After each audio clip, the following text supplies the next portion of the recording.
చేస్తున్నాం అధ్యక్ష.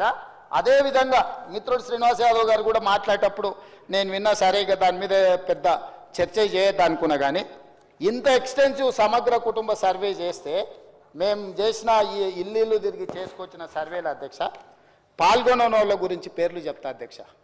ఈ సర్వే 50 రోజులు జరిగింది, ఒక్కరోజు కాదు. ఇండ్ల దగ్గర కూడా వెళ్ళారు.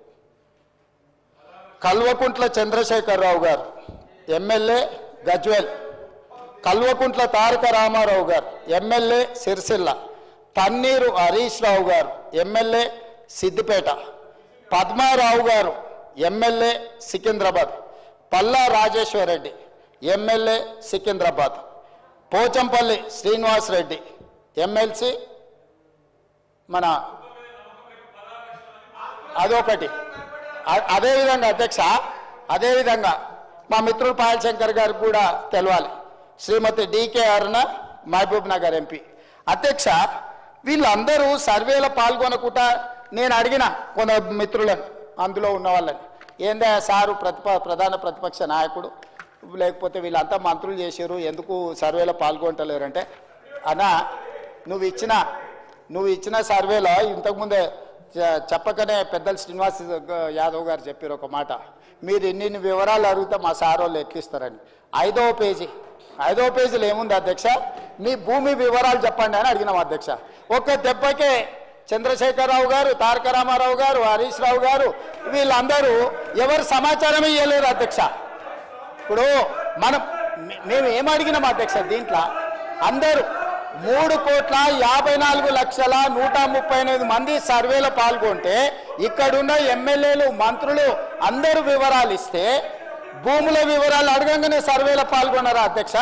సర్వేలో పాల్గొన్న వాళ్ళు వెనకాల నుంచి శంకర్ని పాడు చేస్తున్నారు అధ్యక్ష, అబద్ధాలు చెప్పి. శంకర్ మంచోడు అధ్యక్ష, నాకు తెలుసు పర్సనల్గా, కానీ ఆయనను కూడా ఖరాబ్ చేసి ఇంత ఇంత ఇంత ముఖ్యమైన ఇంత ఇంపార్టెంట్ మనం చర్చ చేస్తుంటే ఈ తప్పుడు నివేదికలు తీసుకొచ్చి ఈ లెక్కలు మాట్లాడుతున్నారు అధ్యక్ష. అధ్యక్ష, నేను ఒకటే మాట చెప్పదలుచుకున్నా, 1931 కాదు, అంతకంటే ముందు 1941, 51, 61, 71, 81, 91, 2001, 2011 ప్రతి 10 సంవత్సరాలకు జనాభా లెక్కలు చేసింది అధ్యక్ష. 2014లో నరేంద్ర మోడీ గారు ప్రధానమంత్రి అయిన తర్వాత 2021 జనాభాను ఈ రోజు వరకు లెక్కిస్తలేరు అధ్యక్ష.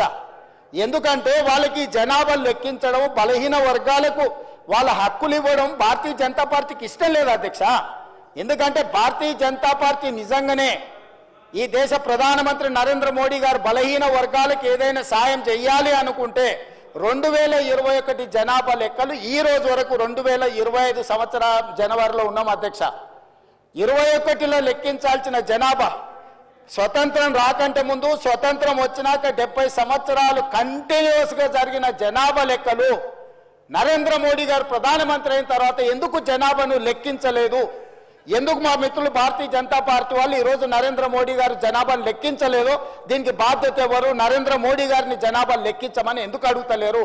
ఆ జనాభాను లెక్కించమని, లెక్కించే జనాభాలో కులగణన కూడా జరగాలి అని ఈరోజు రాహుల్ గాంధీ నేను ప్రధాన ప్రతిపక్ష నాయకుడిగా ప్రధానమంత్రిని డిమాండ్ చేశారు. దానికి సమాధానం లేదు అధ్యక్ష. ఒకటి, వీళ్ళు సమగ్ర కుటుంబ సర్వే అని చెప్పి 10 సంవత్సరాలు చేసుకొని ఒకటే కుటుంబం ఈ డాక్యుమెంట్ దాచిపెట్టుకున్నది అధ్యక్ష త్రిజోరీలా. ఎన్నికలు వచ్చినప్పుడల్లా ఈ కులగణన ఇవన్నీ లెక్కలు పెట్టుకొని దీని ప్రకారం నేను అడుగుతున్న 10 ఏళ్ళు ఇట్లనే అబద్ధాల సంఘం అట్లనే ఇది అఫీషియల్ డాక్యుమెంట్ కాదు. నేను అందుకే చెప్తున్నా ఈ రోజు వరకు అధ్యక్ష ఇంతవరకు ఈ డాక్యుమెంట్ బయట గ్రూపులలో సర్క్యులేట్ చేస్తున్నారు. ఈ